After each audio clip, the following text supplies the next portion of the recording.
yawepo. Haleluya. Ili tuweze kuwa na umoja, lazima kuwe na amani. Haleluya. Lazima tuwe na amani, lazima tupendane, kuwe na upendo. Haleluya. Usipompenda mwenzako akipitia shida, akipitia majaribu, huwezi kufikiria hata kumsaidia kwa chochote, kwa sababu mpende. Haleluya. Lakini tukipendana, tukiwa na upendo wa kiungu ndani yetu, haleluya, mwenzio akipitia shida, utaona kama ni shida ni wewe umepitia shida, utaumia kwa ajili yake. Haleluya. Na ukiumia kwa ajili yake, itakuwa rahisi kufanyaje? Kuchukua hatua. Haleluya. Itakuwa rahisi kuchukua hatua, unaweza kumsaidia kwa chochote. Haleluya. Kwa kumwombea, kwa kumshauri, kwa kumtia moyo. Haleluya. Haleluya. Bwana Yesu apewe sifa. Ili kuwe na umoja, lazima kuwe na lugha moja. Tuweze kulia pamoja. Haleluya. Tuweze kuwa na usemi mmoja. Bwana Yesu apewe sifa. Haleluya. Katika umoja pia, shetani anaweza kuleta majaribu. Maana hapendi umoja. Anajua tukiwa na nia moja, tukilia pamoja, tutamshinda. Haleluya. Haleluya. Kwa hiyo shetani hapendi umoja. Anataka tuwe na mafarakano. Mwanzo 13:1-8. Tuangalie kitabu cha Mwanzo sura ya 13 mstari wa kwanza mpaka wa 8. Biblia inasema,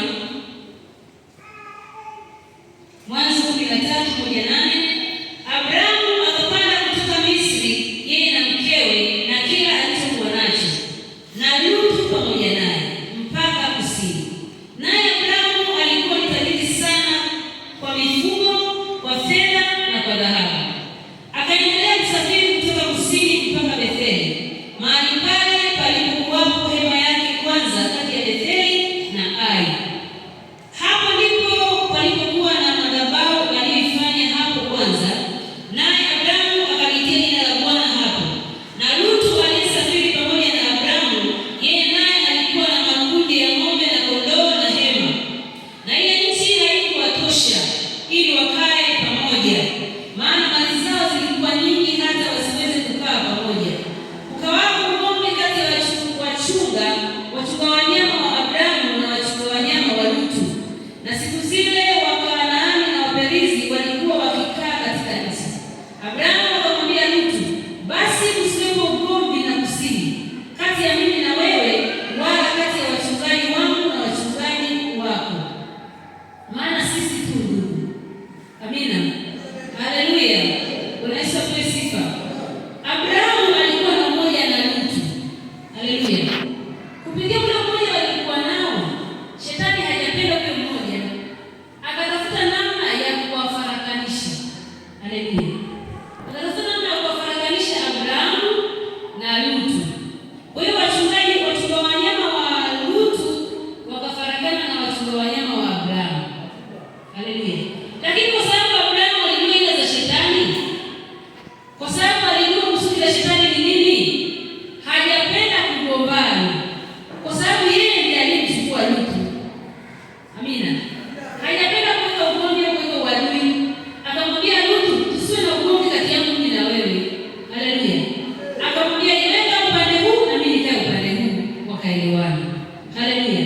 Kwa hiyo kwa namna hiyo Abrahamu akamshinda shetani. Matendo ya Mitume 2:42-47. Matendo 2:42-47. Kwa sababu ya umoja waliokuwa nao kanisa la kwanza, Mungu aliliongeza kanisa. Kwa sababu gani? Wale ambao walikuwa hawajamwamini Yesu walikuwa wakiona jinsi ile kanisa lilivyokuwa na umoja, jinsi wanavyokaa pamoja, jinsi wanavyoshirikiana, jinsi wanavyopeana mizigo, wakavutwa na ile hali. Haleluya. Walipokutwa na ile hali, wakavutwa kwenda kanisani, wakamkiri Yesu kama Bwana na Mwokozi wa maisha yao. Kanisa la Mungu likaongezeka. Nasi tutakapokuwa na umoja, haleluya, tukidumisha umoja ndani ya kanisa,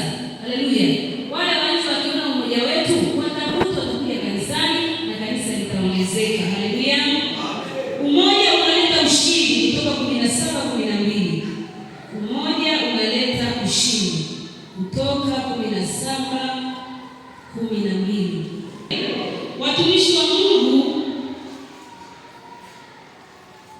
tunaambiwa umoja unaleta ushindi. Haleluya. Umoja unaleta ushindi.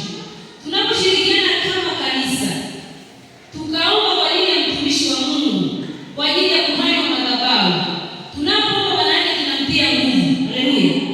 Haleluya. Haruni na Huri tunapoomba kwamba walitengeneza mikono ya Musa, maana yake walikuwa wanagombea. Haleluya. Katika vita walikuwa wanapigana, walikuwa wanagombea. Haleluya. Nasi kama kanisa, kila mmoja tunapaswa kuomba kwa ajili ya watumishi wa Mungu. Tunapaswa kuomba kwa ajili ya mchungaji wetu, ili adui anapoinuka kinyume chake asimwezi. Haleluya. Sio mchungaji hawezi kuomba au hajui kuomba, anajua kuomba sana. Lakini sisi kama waumini, haleluya, tunapaswa kumwombea ili tumtegemeze. Bwana Yesu apewe sifa.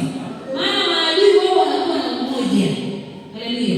Wachawi wanapokuja kulishambulia kanisa au kutaka kuteka anga la kanisa, wanakuja kwa umoja, hadi mmoja wala wawili, wanakuwa ni wengi, wanajifunga mkanda. Haleluya.